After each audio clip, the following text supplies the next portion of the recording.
G'day everyone and welcome to ECITV episode 33. We've just come out of a mini lockdown, so unfortunately we're not racing this weekend, so we're not going to have what we promised, interviews with some of the pros and some race footage, unfortunately. But we do have a whole bunch of news. What have we got, Gary? Got a fair bit coming up, a little bit of new product, a little bit of news. G'day, he's Gary. And here's Shane. And you're watching ECITV. You certainly are. Enjoy. Like Shane said, it's a bit of a shame actually, because we were looking forward to recording the show this week at Shepparton. And yeah, it's well and truly cancelled, or postponed I should say, to the 10th and 11th or something. Of April? Of April. And yeah, so unfortunately we're back in the studio looking at you. There's one good thing about the postponement is we managed to get an interview in with Isaac Kennedy before he went to the States and didn't rely on capturing the interview this weekend. So yeah, that was lucky actually, because yeah, Isaac flies out on Saturday for 3 months over in the States. Wish him all the best. We are going to miss him here, and I'm sure some of the other pros are going to miss him because he's a great guy and good competition for him. But it'll be interesting to see how his preparation and everything and his qualifying and all that works for the Olympics and everything now with 3 months laid over. It'll also be interesting to see him competing against guys that have been pretty much racing all through COVID. Yeah, true. So yeah, good luck Isaac, and we'll be watching. So in general news, so we've got a bit of news from BMX Ultra. So over the past couple of weeks, I've added an AusCycling 2021 National Cup and State Series schedule in a text format. A lot of people have asked me where they find the schedule, so it was difficult to find in the first place, and it was done as PDFs, so it was a little bit difficult to read on a mobile phone. So we've got a mobile-friendly version up on BMX Ultra, and if you want the link to that, check out the description below. I must admit, you did give us a quick run through it just before we started recording, and it does look so much more simplified the way you've got it laid out. So do yourself a favour and jump on and have a bit of a squiz, because yeah, it is a lot easier to read. Yeah, maybe bookmark it, but if you want to get to it directly from BMX Ultra, just go to the home page, scroll down to the bottom, and you'll see a link to it. What else have we got here? So a few people have been telling me that they haven't been able to access the photo archives from BMX Ultra. So I went back and had a look, and some of the code had broken because it was a little bit out of date. So I've updated the code, and we've got photos now from around 1998 to I think 2013, all available. Quite a few photos there, and it brought back a few memories. Been to some big events. There's a couple of World Championships in there. There was an NBL Grand Nationals from I think 2006. There's all sorts of races from across the US, Canada, and across Australia, of course. Are these events that you've attended, or just...? Most of them I'd attended, but there were a few where other people had contributed photos. But opening the Sleeman racetrack up in Queensland, Sleemans, there's quite a few, a lot of the old BSX events over the years. It's crazy, isn't it? Now we get excited about going to an event in Shepparton. If we ever get there. There was World Cup in Geelong in 97, 98 I think it was. Yep. Yeah, so there's a lot of racing there. So if you're looking for that, go to bmxultra.com and just go to the... Oh, actually, I need to replace a link. Oh, do you? On the homepage to the archives. So I'll do that. Go to bmxultra.com. Give me a couple of days. Mate, broken codes and missing links. That explains all of ECITV. Missing links. We are the missing links. Broken codes. There'll be a link there for you by the time this show goes live. If not, you'll delay going the show live until you get the link. Keep it in my pocket. Yeah. So Bruce Morris from Lux BMX has created a beginner's guide to gearing, which we discussed a bit earlier. It's very, very detailed. So it's probably beginner, intermediate and expert. All in one. It does go down to the nuts and bolts of the origins of how the gears are calculated and what the sizes should be on specific size bikes and that sort of thing. It's very detailed, but bear with it if you're starting to read it and you start to get a bit bored. It does outline everything you need to know as a beginner or intermediate or expert as far as gearing goes, and it has a really good link to the BMX Ultra gear chart. So if you haven't seen that, jump on bmxultra.com, go to the news, and you'll be able to find that link. Also, as far as new products, I did notice that G-Form have come out with an E-line knee and elbow guard set. Now, these are slightly more expensive than the standard G-Form knee guard and elbow guards. And Gary, you saw a photo. There's a few more layers there of protection. Oh, yeah. The top of the range one that I saw the photo of. Yeah. I mean, it's as detailed as a brace I had years ago when I had a knee replacement, and it looks quite detailed and quite sturdy, so comfortable. Yeah, I have spoken to Craig Graham, who was wearing them last week when I went to a track for some gates. He had them on and said they were just as breathable as any other G-Form or elbow guard, so quite breathable, very firm fitting, and they just had that extra couple of layers of protection on the elbow. And if you know Craig Graham, he needs as much protection as he can get. I think it's something that runs in the Graham DNA right through the family. So if you're looking for those crash test dummies, CTD Industries have those for sale. And we also have a bit of a product spotlight on bmxultra.com. And to bore you one last time about a bmxultra.com link. We've been able to get BMX Ultra into everything so far. We did finally get to catch up with Tioga and discuss their new front end system. So we were thinking this might have been a bit of a joke a couple of weeks ago, but it works out it was quite serious. And what Tioga have set out to do is make the lightest front end for BMX possible, and also make it the stiffest. So you'll see in photos that we'll put over the top of us rambling on. 2 alloy legs, which is very much like a triple clamp fork. It's got a clamp above and below the headset, and you'll have a tube that runs through your headset to allow that to steer. And then you've got little clamps that sit on top that grab hold of your handlebars. So we broach all sorts of interesting information about these. Have considerable weight savings. I think it was 350 grams over a standard, I think it was box carbon fork alloy stem and chromoly bars.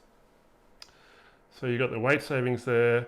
There were feedback from some of the riders saying that when they went back onto their own bike after riding a bike with this system on it, it felt like their tyre was flat because of the difference in having just that little bit of flex versus no flex at all. So they had to double check the pressure on their tyre just to make sure it wasn't, and you wouldn't realise there'd be so much flex in a frame where you'd start checking tyre pressure. It just goes to show, doesn't it, that you don't take anything for granted. Like when we saw the spy photos of these, like you said, we both thought it was a bit of a joke, but realistically, when you get down to the scientific side of it and everything, and the weights and everything, it's great to see companies like Tioga and other companies trying to develop and go outside the box and not box, but go outside the cube, and oh no, there's another bike brand, and look at quite unusual things and trying to develop it. So I'm sure they haven't just rushed into this. I'm sure they've done quite a bit of research, and we sat and analysed it. And apart from the fact that the super lightweight clamps and everything everywhere, which obviously are more than strong enough, they look, I don't know about impressive, but it's impressive the amount of work that's gone into them. And if they do work, who knows? People were laughing at disc brakes and 20mm through axles and everything like that with BMX, a number of years ago. This could be the future. Well, it's definitely the ugly duckling, and I think what it'll make people do, or other companies do, is consider, okay, there are some things we haven't addressed yet. We don't have super lightweight handlebars, and there's not too many super lightweight stems out there, and that's where the main weight saving is on this system.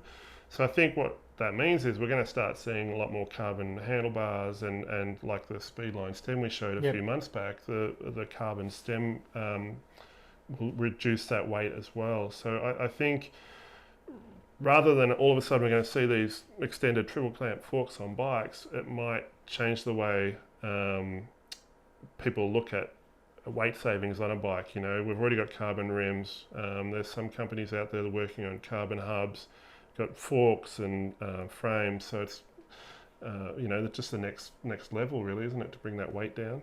Geez, I wonder if anyone's going to actually develop a carbon hub, you know, sort of effectively. Because, I mean, there've been so many attempts over the years, back to nuke proof, which I think was the first carbon sleeved hub with alloy outer collars that was developed. And I think Bullseye even had a crack at them, actually. Did they? In actual fact, I think I've still got a pair or two of the nuke proof carbon hubs. Actually, next show, if I have, I'll drag them out and show you, because, yeah, I believe I do, in the archive somewhere. So it was interesting to actually catch up with Tioga and get some insights there. And there's a couple of good quotes from some of the riders from their testing as well. So I believe there's a couple of other websites that had discussions with Tioga around about the same time. Ours is very technical and based around how they came up with the product and what they're doing to try and make it better than previous triple clamp forks. So there's a couple of good points in there.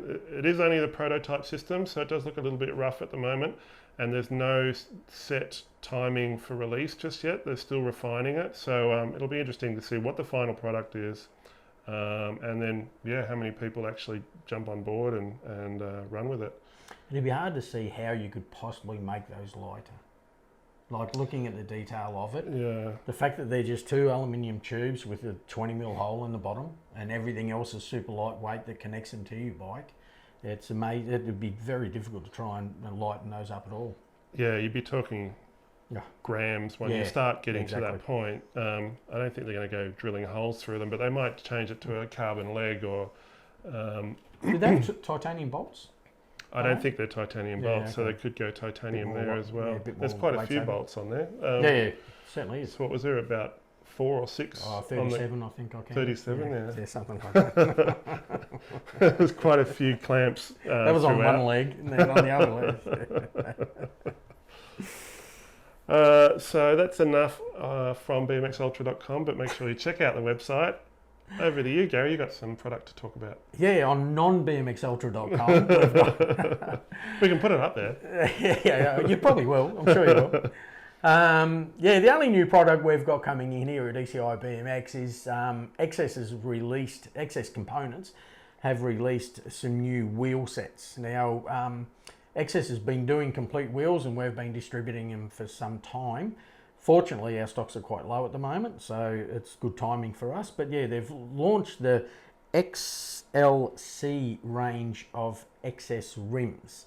Now, there's three wheels. Sorry, I should say 3 wheels in the range: the XLC 1, 2, and the 3. Now, the 1 and 2 are both alloy rims, and the 3 comes with carbon rims. So it's quite good to be able to have a complete wheel with a carbon rim, or wheel set with a carbon rims in stock, because we've never done that before. All ours have been custom built. So the levels vary in the sense, and I'll go into details of the hubs and the wheels a little bit later, but to get your head around the 3 levels, is the XLC 1 basically has 3 Pawls in the driver, and we'll put up an image of this, with 24 engagement points. Now, it doesn't mean, 24 ratchet notches.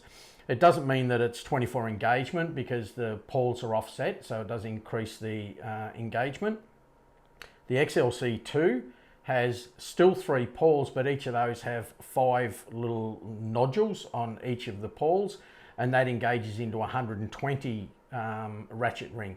So it does give you quite good engagement for the level 2. The level 3 is the same hub as the level 2, but it's a carbon rim. So there's, in that range, so you've got 3 levels, and in each of those levels you've got mini 20-inch, Pro 24, and cruiser wheels. So there's a good splattering of wheel sets. There's about 12, I think, all up in the range. Now, the real mind-blowing part of this is each of these wheel sets has an adapter on the left hand side that you can either run disc or non-disc. So there's a notched out area on the left hand side that is covered by a fat washer, so it just looks like a normal cassette hub, and that's held into place with a lock ring. So you take that lock ring out, buy a Shimano ISO disc adapter, slide that onto the hub, put the lock ring back on, and then you can bolt your disc mount on there. So if you can buy one wheel set and you run V-brakes at the moment, and then if you go over to a carbon frame or an alloy frame that runs disc brakes later on, all you've got to do is buy an ISO adapter and convert your wheel set into a disc wheel set. So there's a bit of a game changer there because it reduces everyone's inventory. It gives everyone the opportunity to run disc or non-disc without, if you're running non-disc, yes, you can run it with a disc hub, but then you've got that huge mount on the left-hand side that just gets filled with dirt and gunge. Whereas this way, it's super clean, unless you want to run disc, and then you just put an ISO adapter on the left-hand side. So we'll shoot up some images of the wheel range. Now they're coming in next week into ECI, so we'll have those in stock after probably mid next week. When I say next, depends when this goes to air. We might even have them when this goes to air. So are there many colour options, Gary? Yeah, there is. You can go black, white, or white with black mane. So no, it's just black. That's it. Black with white stickers. So it simplifies it. Simple as that. So yeah, great little. It's really exciting doing the working with Christophe Levesque and the boys at Chase and XS and Insight and 11 because they and Icon, because they're just bringing out new stuff all the time. And the good part about it is they don't sort of release spy photos or tell you much about it. Next minute, bang, you've got this new product out, and you think, how awesome is that? So fortunately, we're in the situation where we can get it fairly quickly. So these were only just released in America probably about a week and a half ago. So you've built quite a few custom disc brake back wheels. Yep. So to fit the disc brake on, does that mean it's a narrower hub shell? It would be a slightly narrower hub shell on the non-drive side. The advantage with that is the hub shell itself is just not dished as much. Mm-hmm. So under normal circumstances, your mount, the outer flange, or the non-drive side flange, is generally having to be angled. I'm probably not explaining this very well, but it probably centralises the flanges a bit more by having that on the left-hand side, so on the non-drive side. Would that help to strengthen the wheel? No, it probably doesn't change that a great deal. No, it probably wouldn't. I mean, it'd probably be a little bit stronger if the spokes are even as opposed to being dished. Yep. But, we're talking very, very minor variation there. But definitely a great off-the-shelf option for a wheel set. It just makes it easy. Because there's a lot of people who, don't want to commit to a set of wheels just in case they want to go to disc later on or whatever, whereas this just gives you option to float backwards and forwards. Or you do find some people that'll go to disc and go, look, I don't like the feel of disc, I want to go back to V-brake. Bang, you're not changing the whole wheel set. All you're doing is putting the spacer back onto the non-drive side of the hub. Now, if someone does buy this wheel set and they want to get the full brake kit, including the disc and everything else, can they get all that through ECI? We have the discs in stock. We don't have the ISO Shimano kit. So we're working on trying to get it, but it should be fairly readily available because it is something that is used elsewhere. So we're trying to source it, but at this stage it's a little bit difficult for us to get, being a distributor, because there's Shimano distributors in Australia. But majority of shops should be able to get it in through the Shimano distributor. But you do have the 11 disc rotors, and adapter for the frame. Yep, we've got the adapters for the frames, or the hubs. We've got the rotors. We've got disc kits. We've got pretty well everything apart from that ISO converter. But look, I mean, probably within the next few weeks we'll have ISO converters anyway. So one way or another. So yeah, it's just that's the only new product we got here at ECI. Unlike BMX Ultra, we've only got one thing to report on.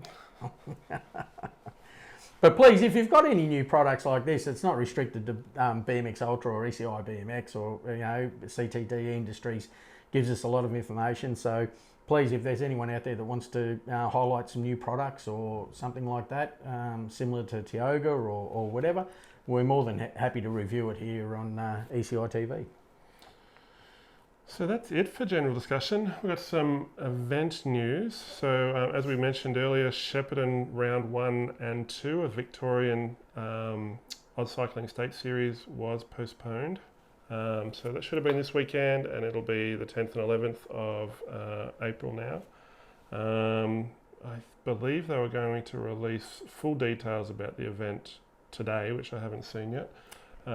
So seeing that's been postponed as such, does that mean the entries are opened up again, or is the entries just carry over from the previous one? Well, as far as I know, they'll carry over, but obviously there'll be some people that can't make it. So what that'll mean is they'll open up entries for a waiting list, and then as people scratch, the people on the waiting list will move in. So there might be an opportunity, maybe, if you're lucky, if there are scratchings from the original event. Because I know because it was capped to 400 riders? Yeah, because it was capped to 400 riders, there were a lot of people that missed out. So this might be an opportunity for them to be able to, get in. So, yep. Make sure you book early if you're planning on booking accommodation for Shepparton, because we've noticed that it's filling up pretty quickly, and accommodation's pretty scarce at the moment because it's during the school holidays. yeah.